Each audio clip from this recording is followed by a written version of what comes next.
वास्तव में राष्ट्रपति जी ने जो अपने अभिभाषण में कहा वह निरंतरता में है।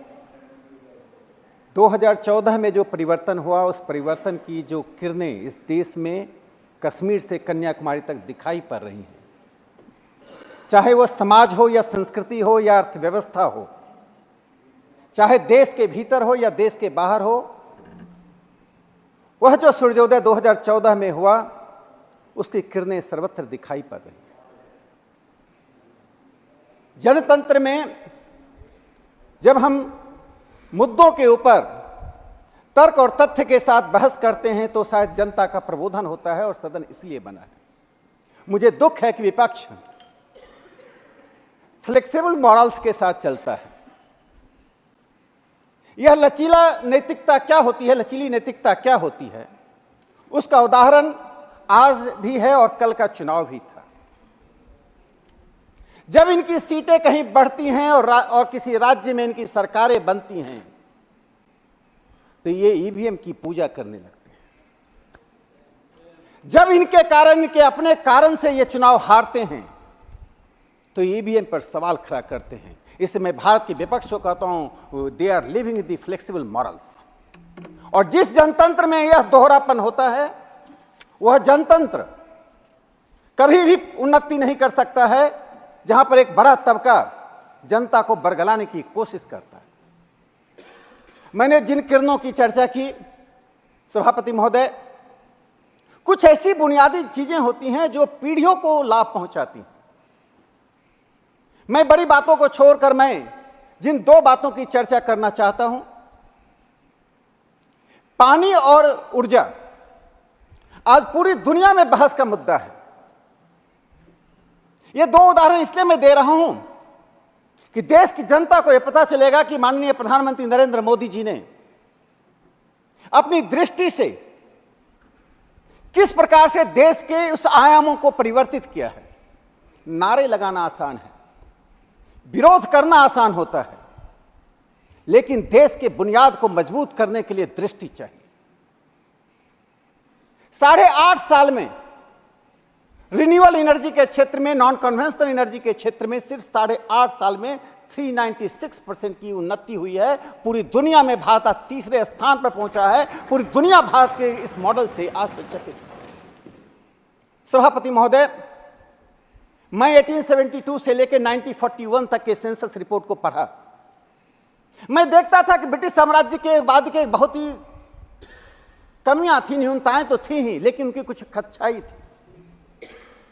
वे किसी भी समाज राज्य में जाकर सूक्ष्म स्तर पर सर्वेक्षण करते थे और अपनी जो बेस्ट टैलेंट होता था उसका उपयोग करते थे। भारत में वाटर बॉडीज का सर्वे कब हुआ था, कांग्रेस के लोगों को जवाब देना चाहिए, जो 5 दशकों तक इस देश में शासन करते रहे। ब्रिटिश साम्राज्य के दौरान 1921 में वाटर बॉडीज का सर्वे हुआ। उसके बाद से लेकर पहली बार 2018-19 में प्रधानमंत्री नरेंद्र मोदी जी के नेतृत्व में उनकी दृष्टि से देश के वाटर बॉडीज का सर्वे हुआ। प्रधानमंत्री जी ने पीढ़ियों के लिए पानी की आवश्यकता को समझा। जिस देश में 140 करोड़ का पॉपुलेशन हो और सिर्फ 4% पीने का स्वच्छ पानी हो, उस देश का प्रधानमंत्री, उस देश की सरकार यदि पीढ़ियों के लिए नहीं सोचती है, सिर्फ नारेबाजी में अगर सत्ता चलती है तो वह देश नहीं चल सकता है। और उस सर्वे में क्या आया, हमारे पास 24,24,570 24,24,570 वाटर बॉडीज हैं।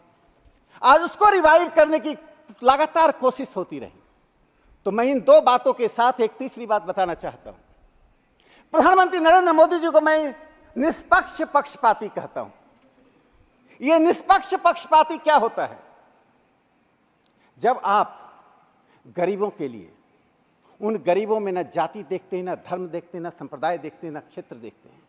चाहे 80 करोड़ वे गरीब जिनके तक अनाज पहुंचता है, 11 करोड़ वे लोग जहां पर टॉयलेट्स पहुंचता है।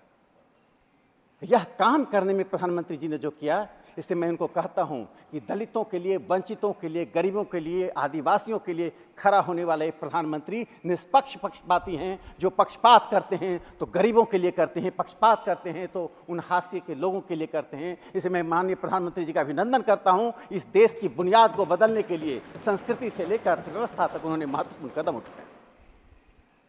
सभापति महोदय, विपक्ष बार बार यह सवाल उठा रहा है संविधान का। मेरे पास वक्त कम है और विपक्ष तो यहां नहीं है, लेकिन देश के लोगों को कुछ बातें जाननी चाहिए। संविधान की बात करने का हक तो उन्हें होता है जो संविधान की बुनियाद को मजबूत करते हैं। देश आजाद 1947 में हुआ। 15 अगस्त 1947 को देश आजाद हुआ और 5 महीने बाद क्या हुआ? 27 जनवरी 1948 को संविधान सभा में एच.वी. कामत जी ने एक सवाल उठाया। उस समय प्रधानमंत्री जवाहरलाल नेहरू थे। नेहरू जी का नाम सुनते ही विपक्ष संवेदनशील हो जाता है, लेकिन विपक्ष से हम पूछना चाहते हैं, श्री बी.डी. त्रिपाठी जी जो सिविल डिसोबीडियंस मूवमेंट में जेल गए, क्विट इंडिया मूवमेंट में जेल गए, जो इंडियन नेशनल आर्मी में थे, जो फॉरवर्ड ब्लॉक में थे, सुभाष चंद्र बोस की जयंती मनाने के लिए जा रहे थे, उनको गिरफ्तार कर लिया गया। जवाहरलाल नेहरू को न सुभाष चंद्र बोस पसंद थे, न उनकी जयंती पसंद थी, और बी.डी. त्रिपाठी को गिरफ्तार कर लिया गया। जो व्यक्ति स्वतंत्रता सेनानी हो, जिस व्यक्ति ने भारत छोड़ो आंदोलन में, सविनय अवज्ञा आंदोलन में जेल गया हो, जो Indian national army Azad Hind फौज में रहा हो, उस व्यक्ति को गिरफ्तार कर लिया जाता है। यह स्वतंत्र भारत के इतिहास में पहली ऐसी गिरफ्तारी थी। 3 साल बाद 1951 में इसकी चर्चा सभापति महोदय मैंने 2 साल पूर्व अपने भाषण में किया था। मजहूर सुल्तानपुरी और बलराज साहनी दोनों ही फिल्म जगत के बड़े नाम थे। वे राष्ट्रीय स्वयंसेवक संघ के विचार के नहीं थे, वे तो वामपंथी विचार के थे। क्यों गिरफ्तार कर लिया गया? मुंबई के मिल मजदूरों के बीच भाषण करते हुए मजहूर सुल्तानपुरी ने सिर्फ इतना ही कहा था कि कॉमनवेल्थ का दास है नेहरू। ऐसा क्यों नहीं कहा? ऐसा क्यों नहीं कहना चाहिए? भारत एक गणतंत्र था और भारत को कॉमनवेल्थ में घसीट कर लाने का काम जवाहरलाल नेहरू ने किया। जिस कॉमनवेल्थ का नेतृत्व एक राजा रानी के द्वारा हो रहा था, हम गणतंत्र का होकर एक राजा रानी के अंदर काम कर रहे थे। मजहूर सुल्तानपुरी को जेल भेज दिया गया। 2 साल तक मजहूर सुल्तानपुरी जेल में। यह जो प्रक्रिया चली, मैं आपातकाल का एक घटना का जिक्र करना चाहता हूं। एक पत्रकार बी.एम. सिन्हा जेल गए थे। उस पत्रकार को जेल क्यों भेजा गया? सरकार चाहती थी कि वो पत्रकारों के बीच जासूसी करके सरकार को रिपोर्ट करें। बी.एम. सिन्हा ने अपने निष्पक्ष भावना से, निर्दोष भावना से, अपनी उस निष्पक्षता से सरकार के साथ ऐसा करने से इंकार कर दिया गया, जेल भेज दिए गए। बी.एम. सिन्हा की वृद्ध मां की मृत्यु हो गई। बी.एम. सिन्हा मां के मृत पार्थिव शरीर को देखना चाहते थे। बी.एम. सिन्हा अंत्येष्टि में शामिल होना चाहते थे। एक पुत्र की इच्छा थी कि अपनी मां की अंत्येष्टि में शामिल हो। कांग्रेस की सरकार ने आपातकाल में बी.एम. सिन्हा एक पत्रकार को अपनी मां की अंत्येष्टि में शामिल होने से मना कर दिया। जिस आपातकाल में लगभग 60,000 से अधिक लोगों को जेल में बंद किया गया, बंद होने वाले अधिकांश लोग हमारी विचारधारा से जुड़े हुए थे। भूमिगत आंदोलन करने वाले आज हमारे देश के प्रधानमंत्री हैं। कई ऐसे मंत्रीगण हैं जो उसमें जेल में थे या भूमिगत आंदोलन चला रहे थे। उस वक्त धर्मवीर भारती ने एक छोटी सी कविता लिखी थी। ये लोग कितने कमजोर हैं। बंदूक की नोक पर शासन करने वाले लोगों पर धर्मवीर भारती की कविता कितनी अच्छी थी। उस कविता में धर्मवीर भारती जी ने लिखा, खलक खुदा का हुक्म बादशाह का, खबरदार हो जा, सभी अपने दरवाजों को अंदर से कुंडी लगाकर बंद कर ले, खिड़की के पर्दे गिरा लें, और अपने बच्चों को सड़क पर ना भेजें, क्योंकि एक 72 साल का बूढ़ा आदमी सच बोलता हुआ सड़क पर निकल पड़ा है। धर्मवीर भारती ने उस आपातकाल में उससे चुनौती दी जब संविधान को निरस्त करके, लोगों के मौलिक अधिकारों को समाप्त करके कांग्रेस की सरकार ने इस पूरे देश को जेल खाने में परिवर्तित कर दिया था। इसलिए सभापति महोदय, मैं कहना चाहता हूं, संविधान की बात करते समय कांग्रेस को याद रखना चाहिए कि संविधान सिर्फ कागज से नहीं चलता है। संविधान निर्माता और father of the Indian constitution doctor Baba Saheb Ambedkar थे। बाबा साहब अम्बेडकर जब दूसरी बार संविधान सभा में आ रहे थे तो कांग्रेस ने उसका विरोध किया था। जिस बाबा साहब अम्बेडकर का आप बार बार नाम लेते, इसलिए मैं कहता हूं फ्लेक्सिबल मॉरल्स इनके पास है। वो क्यों विरोध किया और कैसे आए?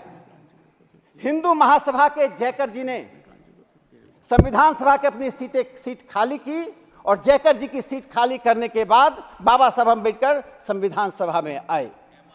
एमआर जयकर वो एक बड़े लॉयर थे, मुंबई में थे, हिंदू महासभा के सदस्य थे।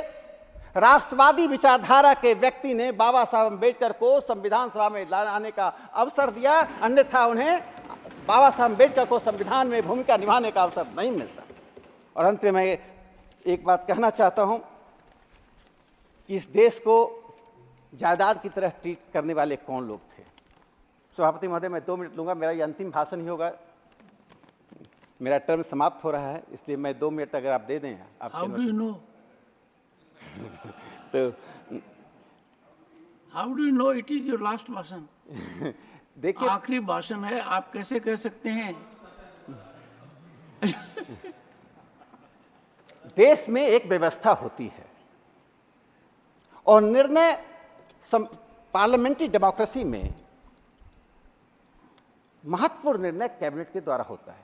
मैं इमरजेंसी की चर्चा नहीं करना चाहता हूं, जो चर्चा हो चुकी राष्ट्रपति जी ने पहले जो आपने इसका उल्लेख किया नरीमन जी की ऑटोबायोग्राफी से। और मैं आज की परिस्थिति पर, मैं विदेश नीति पर कोई आपत्ति न बढ़े, ये माफ में सिर्फ इतिहास की एक घटना बताना चाहता हूं। हमारे माननीय विदेश मंत्री जी बैठे हुए हैं। बर्मा के राज्याध्यक्ष भारत आए, यूनू। उनको हम कुछ भी भेंट दे सकते हैं। मेरे घर कोई आएगा, मैं कुछ भी भेंट दे दूंगा। मेरे देश आएंगे तो मुझे भेंट देना होगा, और कोई महत्वपूर्ण भेंट देनी होगी तो मुझे कैबिनेट से अनुमति लेनी पड़ेगी। प्रधानमंत्री नरेंद्र मोदी जी ने उन प्रक्रियाओं को अपनाया, लेकिन जवाहरलाल नेहरू ने किस प्रक्रिया को अपनाया? कवाब वैली जो 22,210 स्क्वायर किलोमीटर की है, उस कवाब वैली को, मणिपुर के उस महत्वपूर्ण घाटी को यूनो को दे दिया। कहां थी कैबिनेट? कहां था पार्लियामेंट? संसद और मंत्रिपरिषद को निरस्त करते हुए आप एक पूरी घाटी को पूरे देश को देते हैं। Please conclude. तो मैं अंत में यह कहना चाहता हूं कि जिस प्रक्रिया को अपनाया प्रधानमंत्री जी ने,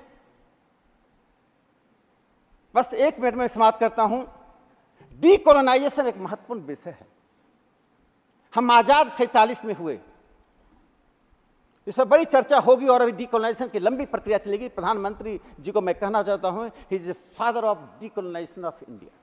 इसलिए मैं कहना चाहता हूं 1800 ऐसे कानूनों को समाप्त किया गया। उसमें एक कानून का उदाहरण देता हूं, एयरक्राफ्ट एक्ट 1934 में बना। उसमें पतंग उड़ाने के लिए अनुमति चाहिए, और यदि पतंग भी आपने उड़ा दिया तो 10 लाख का जुर्माना, 2 साल की कैद की सजा। 1934 का यह कानून। ऐसे सैकड़ों कानून, 1800 ऐसे कानूनों को समाप्त किया। लगभग 3400 कानूनों में डिक्रिमिनलाइज किया और 39 लाख कंप्लायंसेस को कम किया। इससे जो करता है वही इतिहास बनाता है।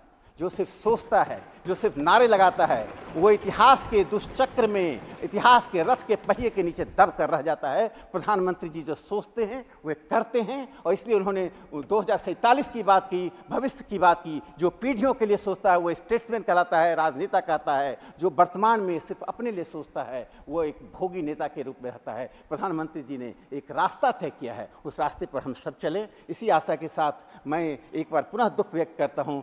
फ्लेक्सिबल मॉडल्स वाले संसदीय जनतंत्र के अनुकरण करें और विपक्ष में तर्क और तथ्य के आधार पर सदन को आगे बढ़ने में सहयोग करें। धन्यवाद। Shri Pramod Tiwari, not present.